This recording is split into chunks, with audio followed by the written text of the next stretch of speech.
Dans la vie, ta famille peut te rendre pauvre. Dans la vie, ta famille peut te rendre pauvre. Cette mentalité de toujours donner quand ils sont en difficulté ou quelqu'un a des problèmes, c'est toi qu'on appelle. Il faut éviter ça.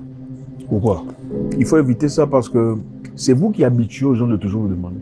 Tu sais, l'une des raisons pour lesquelles beaucoup de gens n'arrivent pas à accomplir leurs desseins, leurs objectifs, c'est parce qu'ils sont toujours en train de donner. À chaque fois qu'il y a un petit problème, c'est toi qu'on appelle. À chaque fois qu'il y a un chichi, c'est toi qu'on contacte. Oh, l'enfant est malade. Oh, le courant n'a pas été payé. Oh, machin, c'est toujours toi qu'on... Quand est-ce que toi, tu prendras soin de toi? Arrêtez la musique. Arrêtez. Katazoba.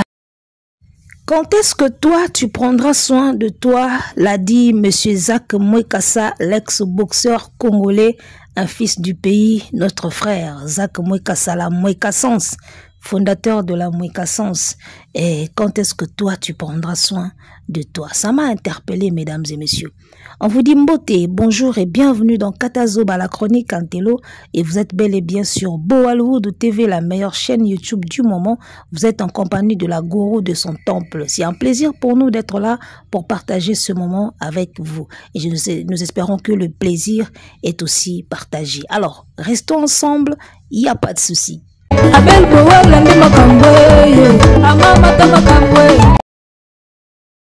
Alors, la Boalwood Family, on est là.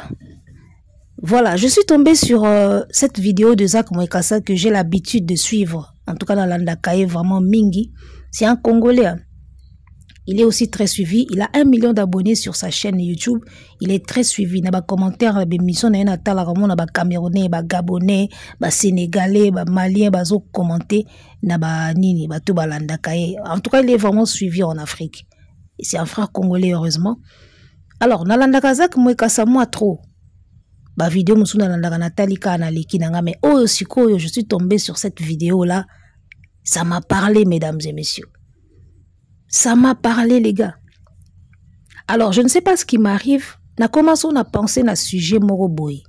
Au moins ka quelques temps et où me la coûté. Quelques temps ka bou, mon ka bou, je tomberai sur quelqu'un qui pense exactement comme je le pense. Je tombe sur quelqu'un qui pense exactement quand ndenge nazo kanisa likambwana na mutu na ngai. Na koma nelo mo bongo. Alors na ebagate, ils a télépathie, ils a coïncidence, ils a ranini. On doit vraiment parler de ça parce que j'étais en train de réfléchir sur ce sujet-là. Na mona boy bou Zach Mwekassa. Yewana na même sujet. Atina miniature, il ne faut jamais donner l'argent. Alors, Netoyo qui n'a début à l'émission, comme on l'a entendu, il a commencé cette émission par dire, il faut, ta famille peut te rendre pauvre. Ta famille peut te rendre pauvre. Ceux qui ils alaka yonde basenga kambongo. À chaque fois qu'il y a un problème, c'est toi qu'on appelle. À chaque fois qu'il y a ceci, c'est toi qu'on appelle. Les gars. Oui, mais il y a une chose, hein. Dans nos familles africaines, il y a beaucoup de pièges. La famille africaine, parfois, ils ont des familles moko toxiques. Mais tout est barangon d'été. Il y a beaucoup de pièges dans nos familles africaines. Il y a faut faire très attention. Famille comme ils sont pauvres. Ceux qui ont yonde osa pouya pétrole ya famille mobimba. Ka pa na yonde baga ko puiser. Pa na yonde baga ko toka. Ozomona. Ngana lo bagelo moko. Il y a une chose que je dis souvent. Mutu moko. Ah bon, ça famille mobimbate. Impossible, les gars. Oya salango. En tout cas, tu peux ba trophée, tu bois que les ba fleurs. Mutu moko a bon sa famille mobimba. Ce qui a ça. En tout cas, tu bois que les ba fleurs. Moi, je pars toujours du principe qu'une seule personne ne peut pas sauver toute une famille ou toute la famille. C'est impossible. Quel qu'il soit, à la ministre, qui qu'il soit, à la ministre, député, président, même le président de la République. Même chez le président de la République, dans sa famille, il y a des pauvres. Ils ont la bola na famille na yeso koti pena uzante pena o vi mobulu na famille à président batoana baza. Mutu moko abongisaka famille mobimbati. Il faut que quelqu'un, chacun dans son coin, a creusé, fouillé, bêché, là où la main ne passe, repasse, pour trouver son gain. Oh yoaza na mbongo na famille mobimba akoki juste ko épauler bino na makambo mike. Mais n'attendez pas à ce que mutu moko ya ko bongisa toute une famille. Surtout si vous avez une famille paresseux, bebo lukate, bebo ko débrouiller. N'attendez pas que mutu moko bongisa. Yango no moni bandeko na biso mingi babima bima libanda to tcha bango ba poa moko na mapeka ti basala pe eloko te. Ozomona. Pourquoi? Parce que avant on pensait que mutu so akepoto. C'est fini. Yende muta o sauver famille mobimba. Mais non. Heureusement qu'aujourd'hui, avec des vidéos comme Bazak Moekasa, des vidéos et des motivations, tout comme la par-ci par-là, na TikTok, na YouTube, on commence à comprendre ma kambundenge différemment au fait. Voyez un peu. Mutu moko bon saka famille mobimbate. Nga na yebi ba famille oyo. Ça dit que moko so kaka zui, c'est fini. Donc nzela ya limité pour que luka musala ebungi. Nzela ya poalo oki lukata musala kopa mabaya ebungi, nzela ekomika nzela ndako ya mutu wana. Nzela ya ndako kaka ya mutu wana. Il y a des familles comme ça. Dès qu'il y a une personne qui est élevée dans la famille, c'est fini. C'est chez toi qu'on va tout prendre. C'est toi qui vas nous arranger tous. Mutu moko bon saka famille mobimbate na lobango. Mwana na mwana yeba ko luka, yeba ko fuye. Soko moni penaki awa na kale. Oko betela oya bonga wana tu ke ya amna na kale chatapwa na bima. Na sukia wa chatapwa na bima. Obi sala rapi bien obundi na ndenge no luki na ndenge na yo obi na ozanga ka 50. Na sina kangisi nanga déjà 100. Tout ça 50. Na ozanga ka 50 et comme à 200 pour na bima. Ba ocha pe poa avec plaisir. Mais yo vandi pena bozo la pena ya wazaka na pototo ya ya bonga ndeko wana ya ministre ndeko wana ya député abanda ona nyoso pour le babina qui a sunga yo na vie. Les gars, faites très attention. En tout cas, notre frère Zach Moekasa, merci pour ce sujet. Et il y a un bande ko tambolanga de un esprit bandakala. Na kutani sko na vidéo na lobby bon. Est-ce que vous savez que nos familles africaines nous piègent parfois? Il y a des gens à qui ça arrange, à le seul ou à sauver la famille. Il y a des gens à qui ça plaise. Et c'est là qui est plaisir. À le seul ou so bazangi ba okima panae. On a matimo ma pekazo mona ki ya za danger. Oza danger te. Soko za yo moko bonga na famille ba pauvre belé, il faut les laka tous les jours. Ba ko benda on a si. Au moins oza la égoïste. Kende ngo bongi bongo na osunga mutu te. Wana tu vas t'en sortir. Mais soko za ka pesa ba ko tirer au vers le bas. Vous se comprendre. Alors, c'est quoi le piège au ngana mona kana ba famille na biso africaine? La plupart bato nzamba pambola na famille ke ye mutazwa mwa mbongo mingi, ye mutabonga mutamvwa ma ya famille na bango. O papa sango baka mutamakasi ya famille na bango. Okomona tango za envie. Bazo la kisayo ke sayo mobulu. Tala ba famille na biso yana makambo. Tout dans ma famille, je pense que ce sujet, ça va parler à beaucoup de gens parce que tous on vient des familles. Au moment pendant que tu es en vie, yo muto obonga na famille yo moko, ou soit ministre, soit député. Bako la kiso pena ke sans yo pas moyen. Sans yo pena mobulu, ba ola kso bana bazo bela baye. Eh biso boye toye, eh classe, eh maladie, eh hôpital baye. Ça dit que bazo la kiso pena ke moni yo soko cheli boko na poche biso to kufi. Baola kiswango. Mais tala sikoyo, rizo ezalaka na famille. Et puis il y a des gens qui sont na jewana. Ngana ebi na famille moko proche na biso. Mutu moko oyo abima mwa mutu koleka baninga tu na famille batutu bakendaka kosenga pana ye. Aza na langage moko alobaka soki na pesite bakozwa wapi. Les gars, la famille na biso africaine, faut faire très attention. To bité to kabate, to za égoïste, to sunga famille te. Mais yeba limite na yo yaya. Sinon na yo na bango bosa elote. Ozomona. Alors c'est quoi le piège na mona na ba famille na biso? Ba lakso pena ke soki yo teko biso to okufa. Soko teli boko na poche te moyen te. Et ba o be ba kota ka pe na idéologie wana mona ilati pe akoti wana bi ngaso na sungi te nani akopesa bango. Soki ngati ba okende kozwa wapi na pesa kaka. Il y a quelqu'un que je connais comme ça. Ce qui n'a pas cité ça. Si je ne donne pas, qui va leur donner? Si je n'aide pas, qui va leur aider? C'est ma famille, non? Il y a des gens comme ça, alors, tala siko au piège des alakawana. Ba lakso ke soyo tcheli boko na pocheté, au bimisité, bisoto kufi, pe mekatani. Mais ironie du sort is alakanini. Mukolo oyo mvoa maya famille, akufaka. Tala. Mukolo oyo mvoa maya famille akufaka. Oli kondia famille akufi. Oye mutasimba ka famille akufi. Mukolo batuana bakufaka. C'est vrai en tout cas tolela mingi. Ozo kabena batu musu bazo mi bamba na mabele. Ngai ndenga keibo esilie. Likondia famille. Ye mutu apesaka, ye mutu asungaka, ye mutu. Siko ironie du sort. Talaka so babomi nzoto na matanga. Baleli, basilisi. Matanga sili bakundi mikolo eleki. Yaya. Tu vas remarquer que vois ma oya famille oya kufi. Akena cimetière na oniye moko nan. Ozomona. C'est-à-dire le plus riche de la famille qui meurt là, il part d'abord sous terre, hein?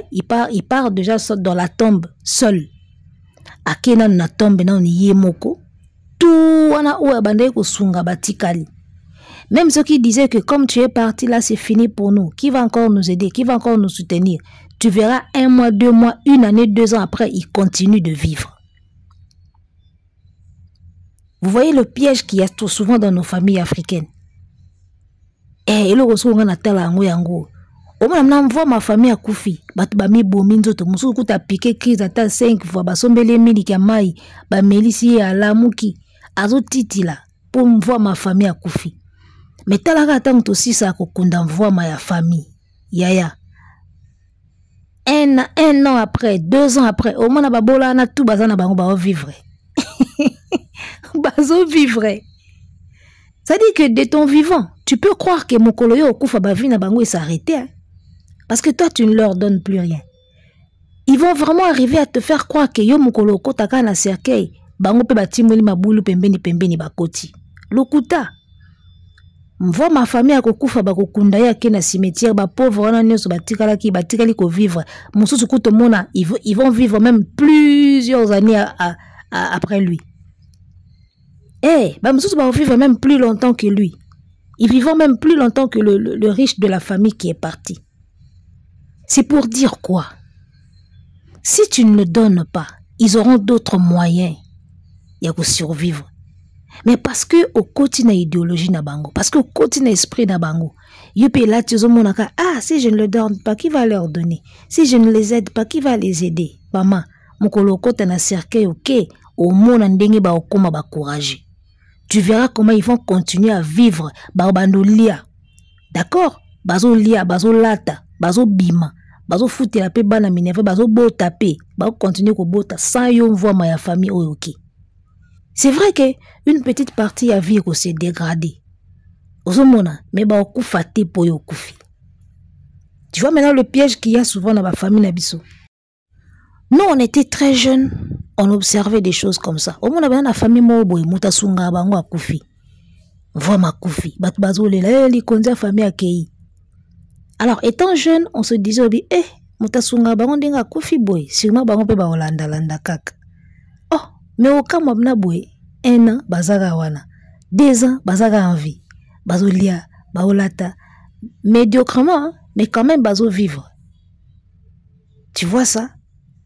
Ndesika tu as comprendre to bia batoyo Isaka ba piège à famille. Donc après toi, d'accord, ba retrouver ba moyen mususu ya survivre. Vie ezala bongo. Ce que vous avez envie, vous voyez ma famille. Bazo la ki sa ok. Ce qui yo zate, so yo tiki biso to na place to zoate. Mukolo ko kufa place mususu ba ozo monana. E o monana. Ozo monana. Place mususu ba ozo e o monana. Si o ezo monana te pendant que tu es en vie, pourquoi? Parce que na mutu na ba bi ke yoza. C'est ça la petite paresse qui s'installe. Parce qu'on sait que toi tu es là, tu donnes à tout bout de champ. La petite paresse s'installe. Opesa. So tira simba. So na bimeli na leleli e bima. ye pozo pesa kaka muteba malamu zo pesa kaka so na pesi te nani opesa mukolo kokufa ba omona batiyo mususu kopo amona rate tango yo zalaki envie aomona ngo tango yo kufi courage abota rate tango yo zalaki envie akobota courage wana so yo kufi yo mvoma ya famille ba omona ngoko so yo kei ba omona ba kopo ba mona te ba omona ba opportunité na ba tiyo o ba mona kate avant.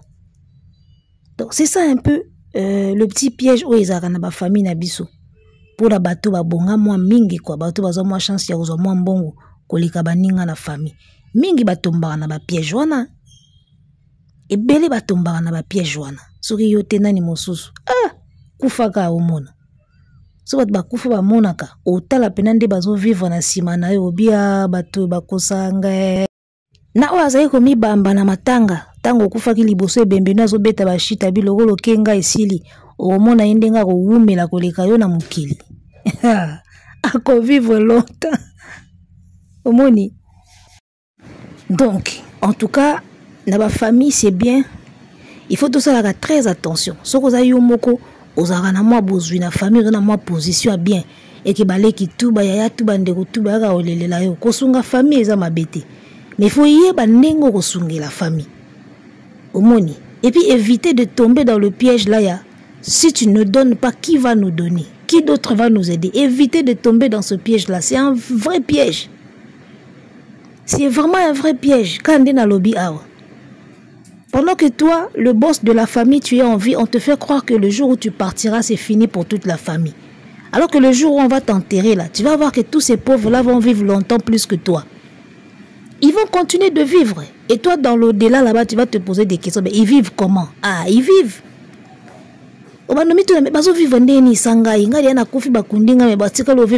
Ils vivent, yaya. Ils vivent déjà. Ils vivre quoi? Donc, soyons sages les gars, famille est bien, mais ta famille peut te tirer vers le bas. Le poids de la famille est qu'on kundayo et bendio au sali l'oroté. Pesa. D'accord. Moi j'ai une tante que j'apprécie bien. Il y a qui sont au Québec matolo, à libérer na yo, mais moral ou à chayo. Tela. So Québec tante la matolo. A libérer, et puis nous qui n'en avons pas besoin qui toque, a libérer bien, mais moral au kozwana no va libérer yo.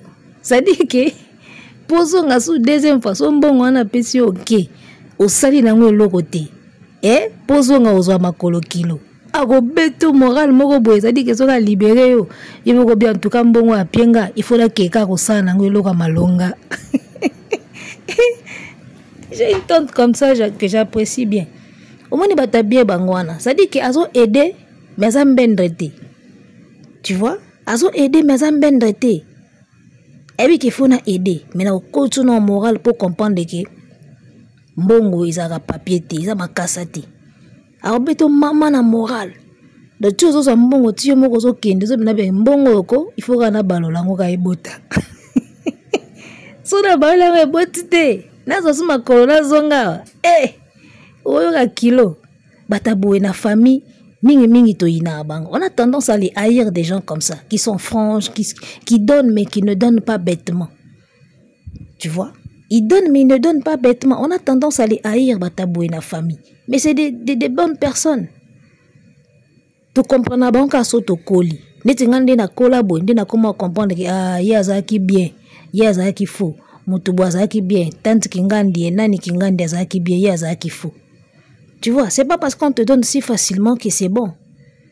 Ils ont continué à paresse. Et ça, le lengi na bomwana. Mais tant qu'on colle à sikobi, comprendre. Yango moni za makammingi to comprendre ka so to koli. O mona ti ozo kola zo mona tante moko boye mabe. Fo mutu. Fo esprit tant qu'on colle à siko e ko talo bia abanda otimbisa ngande na timba. Abandeka kutonganga na kola bien na yeba iloni na osala mbongo. C'est ça au fait. Donc chers amis la Boalouth family, et dans nos familles c'est bien mais n'aidons pas bêtement. Et s'il faut vraiment oye kulisa mutu ndenge nini ya koloba mbisi sans que yo pesa ke mbisi, en tout cas faisons-le. C'est la meilleure des manières ya ko rendre mutu indépendant na vie. kolinga te babetela ko maboko babengo bien en donnant bêtement. C'est un piège. Arrêtez la musique. Arrêtez quoi?